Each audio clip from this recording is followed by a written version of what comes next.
Israel ने रमज़ान के अख्तिताम तक यहूदियों समेत तमाम गैर मुस्लिमों के मस्जिद अक्सा आने पर पाबंदी लगा दी। अर्ज़ पाकिस्तान को एक और इन्वर्टेड कॉमास में एजाज़ हासिल हुआ है। पाकिस्तानी पासपोर्ट दुनिया का चौथा हकीर तरीन या कमज़ोर तरीन पासपोर्ट बन गया। फ़लस्तीनी एक ऐसी कौम है जो बेजुर्म होने के बावजूद दहाइयों से सख्त तरीन इंसानियत सोच सजाएं भुगत रही है। कि मैंने टिकट खरीदा हुआ और मुझे बताया गया कि आप ट्रांजिट में तुर्की की जमीन पर पाकिस्तानी होते हुए कदम नहीं रख सकते। और इसराइली फौज की ये बेरहमी रमजान मुबारक के मुकद्दस महीने में मजीद बढ़ जाती है। मैफ हमारी बात मान ही नहीं रहा। हम उसको मनाने के लिए तरह तरह के हरबे लगा रहे हैं, लव लेटर लिख रहे हैं, प्रेम पत्र लिख रहे हैं, मोहब्बत भरे खतूत लिख रहे हैं, लेकिन वो मान नहीं रहा हमारी बात। हर दफ़ा कोई ना कोई कहते हैं नई शर्त रख देता। उन्होंने कोई नई शर्त नहीं रखी नाजरीन। उनके अपने असूल कवायद और ज़वाबित हैं जो आपका आइन भी नहीं बदल सकता। तो पाकिस्तानी अक्सर चिंता इस बात की ज़्यादा करते हुए पाए जाएंगे कि इजराइल क्या कर रहा है फ़िलिस्तीनियों के साथ में, भारत कश्मीर में क्या कर रहा है, यूरोप क्या कर रहा है, इस्लामोफोबिया कैसे कैसे दुनिया भर में फैल रहा है, इसका गाना गाते हुए अक्सर पाए जाएंगे। लेकिन इस्लामिक देश इनके साथ में क्या कर रहे हैं, इनकी या तो खबर ही नहीं छपेगी, खबर चलेगी तो बहुत छोटी। अगर आप देखो ये फिजा खान जैसे लोग कभी भी इस पे बोलते नहीं नजर आएंगे कि तुर्की में इनके पासपोर्ट की इज्जत क्या है, यूएई में इनके पासपोर्ट की इज्जत क्या है, यूएई सऊदी में कैसे इनके वीजे बार बार रिजेक्ट किए जा रहे हैं, वीजे होल्ड पे डाले जा रहे हैं। इन सब की बातें की एक आध एंकर कहीं बोलता हुआ दिख गया तो दिख गया, वरना इन जनरल अगर यही काम कोई इंडिया या कोई काफिर देश करते तब तो बवाल मचा देना है, और इस्लामिक देश करे तो बात तक नहीं करनी। इसराइली वज़ीर-ए-आज़म नेतन्याहू ने सिक्योरिटी फोर्सेस को हिदायत जारी कर दी हैं। गैर मुल्की खबर रसाई एजेंसी के मुताबिक कई साल से रमज़ान के आखिरी अशरे में मस्जिद अक्सा में गैर मुस्लिमों के आने पर पाबंदी लगाई जा रही है। इससे पहले 5 अप्रैल को रमज़ानुल मुबारक के दूसरे अशरे के दौरान इसराइली पुलिस ने मस्जिद अक्सा के अहाते में नमाजियों पर हमला किया था। आप ट्रांजिट में तुर्की की जमीन पर पाकिस्तानी होते हुए कदम नहीं रख सकते। ये मेरी इज्जत हुई। वजीर खारजा साहब, आजकल आप इंटर्नशिप कर रहे हैं वजारत उज़्मा के लिए, माशाल्लाह माशाल्लाह। आप अपने उसको फ़ोन करेंगे काउंटर पार्ट को तुर्की में कि पाकिस्तान के लोगों की ये इज्जत है कि मेरा वीज़ा लगा हुआ है और मैं तुर्की की सरजमीन पे पाँव नहीं रख सकता। मैंने जब उस औरत से पूछा, मैंने कहा अगर मेरा अमेरिका का वीज़ा लगा हुआ है, ये लो अमेरिका का वीज़ा है, मैं फिर भी तुम्हारी सरजमीन पर, कहते नहीं ये इज्जत है। रोज आप भाग रहे हैं, इधर जा रहे हैं, उधर आनियां जानियां। दब एहतराम से आप बाहर कह रहे हैं, मैं कह रहा हूं पाकिस्तान में कोई औकात नहीं है। वो बात सवाए उन लोगों के जो माफिया का हिस्सा है, बिलावल भट्टो साहब, अदब एहतराम से आप कह रहे हैं वो जज बैठे हैं। आप जिस शहबाज शरीफ के साथ बैठे थे उससे तो पूछे कि शहीद बेनजीर भट्टो के पंफलेट किसने तकसीम किए थे। कम से कम इतनी जुर्रत करे अखलाकी अपने आप को। कौन था, किसका मुलाजिम था, अमेरिका में किताबें लिख रहे हैं आजकल। हम चाहते हैं कि किसी न किसी तरीके से मरोड़ तोड़ के दुनिया के सारे असूल कवायद और ज़वाबित हम अपने मुताबिक बना दें। अफगानिस्तान के अंदर काबुल में उन्होंने एक ग्लोब नक्शा बनाया अमेरिका का अफगानिस्तान, तो उन्होंने अटक तक का एरिया अपने अंदर कर लिया। अगर एक साइड से पाकिस्तान ऑक्युपाइड कश्मीर वो ले लेते हैं आपका जेलम तक, गुजरात तक, मगर इधर जलील और ख्वार करने के लिए वो कहने लगे हमने तुम्हारे लिए लड़की देख ली। तो मेरे दिल में ये आया, लड़की देख ली तो आप खुद कर लो। अगर लड़के ने देखनी है तो उसको दिखाओ ना, पहले उसकी पसंद होनी चाहिए। लेकिन यही हमारी पूरी कौम का प्रॉब्लम है। हम हर चीज को मरोड़ तोड़ के हमने तुम्हारे लिए कर लिया है, ठीक है। अब IMF की नई शराइत आ गई। IMF ने कोई नई शराइत नहीं दी। अमेरिका अल्लाह ताला है, अमेरिका नाराज हो जाएगा। रोड रोलर जो हैं वो कंकरों की मर्जी नहीं पूछा करते। वो कहते हैं शेमलेस को शेम नहीं होता ना, shameful how can you do, होता ही नहीं है। सबको नोट्स में देता था, सब नलायक, कोई वजीर, कोई मुशीर, कोई किसी कंपनी का बहुत सीनियर अफसर, कोई ये सब नलायक पूरा दिन बच्चियों के नंबर इकट्ठे करते रहते थे। सही बता रहा हूं मैं, झूठ नहीं बोल रहा। यही था उनका काम, पाकिस्तान का यही काम है।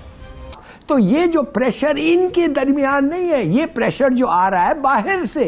किसी को कोई खबर नहीं है कि आपका पाक ऑक्युपाइड कश्मीर जो है वो लेना चाहते हैं। अफगानिस्तान के अंदर काबुल में उन्होंने एक ग्लोब नक्शा बनाया अमेरिका का अफगानिस्तान, तो उन्होंने अटक तक का एरिया अपने अंदर कर लिया।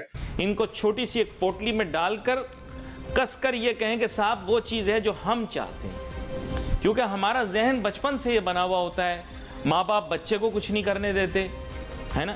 अब वो एक साहब के पास मैं गया, उनका एक जवान बेटा था, तो वो अपने जवान बेटे को शादी की तरफ माइल कर रहे थे, तो मैं उनकी गुफ्तगू सुन रहा था। नहीं देखे, उनको तो खैर करनी ही नहीं चाहिए, उनका तो मसला नहीं है ये। आपके इस वक्त दोनों बॉर्डर जो है, एक बॉर्डर पे भारत की आर्मी और भारत के डिफेंस मिनिस्टर साहब आपको मुसलसल कह रहे हैं कि हमने पाकिस्तान ऑक्युपाइड कश्मीर लेना है, लेकिन एक टका नहीं लेकर आ सके।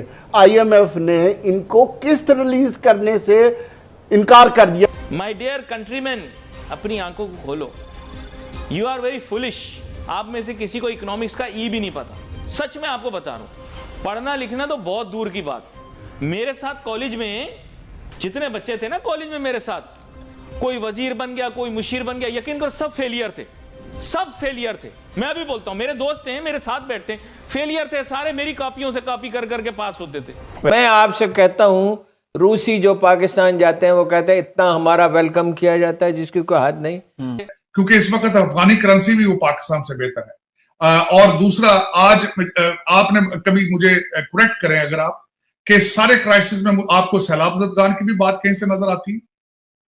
कोई इस पे नहीं पूछा। 4 करोड़ लोग इस वक्त खुले आसमान के नीचे हैं और आप उनका नाम भी नहीं लेना चाहते। IMF के साथ आप क्या निगोशिएशन करोगे? मैं आपको बता रहा हूं, आपकी निगोशिएटिंग टीम के अंदर इतनी नॉलेज ही नहीं होगी कि वो उनके साथ बात कर सके। बात की बात तो बाद में करेंगे। It has got nothing to do with this सागदार। ये बात कर रहा हूं। TTP ने आपके अंदर घुस के आपके फौजियों के सिपाहियों के सर उतार के साथ लेके जा रहे हैं, लेकिन किसी के माथे पे बल देखा है आपने? किसी को कोई फिक्र नहीं है कि आपके फॉरेन रिजर्व जो है वो खतरनाक सतह पे पहुंच चुके हैं। बस किधर घुमाने लेके जाऊंगा, तुझे कहां से लाऊंगा, तुझे कहां लेके जाऊंगा। अम्मा अब्बा के पैसे जाया करते रहते थे, है ना।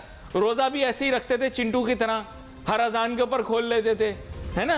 कोई कुछ नहीं, कोई दूर दूर तक ना कोई दीन ना कोई। मैं सबकी बात नहीं कर रहा, मैं वैसे बता रहा हूं। ऐसे लोग हमारे यहाँ हुकूमत में आते हैं, टू बी वेरी फ्रैंक। आपने कल्चर को इतना चेंज कर दिया है, आपने करप्शन को इतना, आपके बोन मैरो में घुस चुकी है करप्शन, उसमें भारत के साथ आपका कंपैरिजन नहीं हो सकता। दूसरा, उनके मार्शल लॉ देखें, उनके अंदर मिलिट्री इंटरवेंशन नहीं हुई। जब अगले दिन बाजवा साहब और मुसलसल आसम नसीर साहब के खिलाफ जो साजिशें हो रही थी, तो मैंने इस दौरान भारत के साथ कंपैरिजन करने की कोशिश की कि वहां पे आर्मी चीफ की एक्सटेंशंस की क्या हिस्ट्री मौजूद है। जरूरी मैसेज मैं आपको इस वीडियो के थ्रू देना चाहता था कि इस वीडियो में कई सारे क्लिप्स आपने देखे। एक चीज आपने ध्यान दी होगी, जो तुर्की ने इनके साथ में ये सब कर रखा है, इस्लामिक देशों ने, अगर हम बात करें तो UAE ने इनके वीज़ाज होल्ड पे डाल रखे हैं। पाकिस्तानियों के वीज़ा जो है UAE वाले सबसे धीमे प्रोसेस करने का काम करते हैं, और बहुत ही छोटी सी उनको कुछ कमी दिखती है तो वो सीधे उसको रिजेक्ट मार देते हैं। वैसे भी उन्होंने तकरीबन आज के टाइम पे 26 शहर पाकिस्तान के चिन्हित कर दिए हैं जहाँ के लोग UAE के अंदर नहीं आ सकते। सऊदी भी इसी तरीके से कदम उठाता रहता है। कभी इनकी यहाँ के हम देखते हैं प्राइवेट एयरलाइंस को रोका जा रहा है, कहीं PIA के ऊपर कोई सैंक्शन लगाया जा रहा है, कहीं इनका एयरप्लेन पकड़ लिया, कहीं कुछ हो गया। अभी तुर्की में हमने देखा कि खाली एयरपोर्ट पर रखते हैं, एयरपोर्ट से नीचे कदम भी नहीं रख सकता पाकिस्तानी। और लोगों के लिए बात अलग है, लेकिन पाकिस्तानियों के लिए नहीं है। पाकिस्तानियों पे किसी को भरोसा नहीं, मुसलमान देश बिल्कुल भरोसा नहीं करते। मुसलमान देश आप देखो, एक तरफ जो उनको राजनीति चमकानी होती, पॉलिटिकल मूव लेना होता है कश्मीर के मुद्दों पर, चाहे कोई इस्लामिक फोबिया के मुद्दे पर, अलग चीजें होता है, एकदम पाकिस्तान के साथ नजर आएंगे। लेकिन ऐसे मामलों में जब बात अपने ऊपर आ जाती तब एकदम दूर भागते हैं। असल में वो कहना ये चाहते हैं कि बेटा हम तो जानते ही हैं कि तुम किस खेत की मूली हो, हम तुम्हारा ही सहारा लेकर के दुनिया भर में ये गंद फैलाते हैं, तुम्हारा ही सहारा लेकर के हम दुनिया भर को भ्रमित करने का काम करते हैं, अपनी पब्लिक को भ्रमित करने का काम करते हैं, तो हमें तो मत समझाओ, कम से कम नस नस से वाकिफ है। वो चीजें एक्शंस में नजर आती हैं। तो ये चीजें आपने देखा, ये तुर्की के बैन वाली मामले थी, ये खाली एक एंकर ने बोला, उसके अलावा कहीं नहीं नजर आया। मैं तो दिन भर उसी में घुसा रहता हूँ पाकिस्तानी मीडिया में, कहीं कोई ज्यादा खबर इसके बारे में, ना सऊदी ना UAE कहीं भी कुछ भी करते रहे पाकिस्तानियों के साथ में कोई खबर नहीं चलेगी। लेकिन इजराइल ने यदि कुछ कर दिया, पहली बात तो पाकिस्तानी वैसे भी अलग सा मस्जिद में जा नहीं सकते थे। इजराइल के अंदर पाकिस्तानी पासपोर्ट मना है, बैन है, पाकिस्तानी पासपोर्ट से अब नहीं सकते। लेकिन उसके बाद भी फिलिस्तीन में क्या हो रहा है, कश्मीर में क्या हो रहा है, दुनिया भर में क्या हो रहा है, यूरोप में क्या हो रहा है मुसलमानों के साथ में, इन सब चीज़ों की बहुत चिंता है पाकिस्तान को। और इनके अपने देश में मुसलमानों के साथ में क्या हो रहा है, रमजान आने पे 200 रुपये वाली चीज़ 600 क्यों हो जा रही है, उसका कोई हिसाब नहीं है।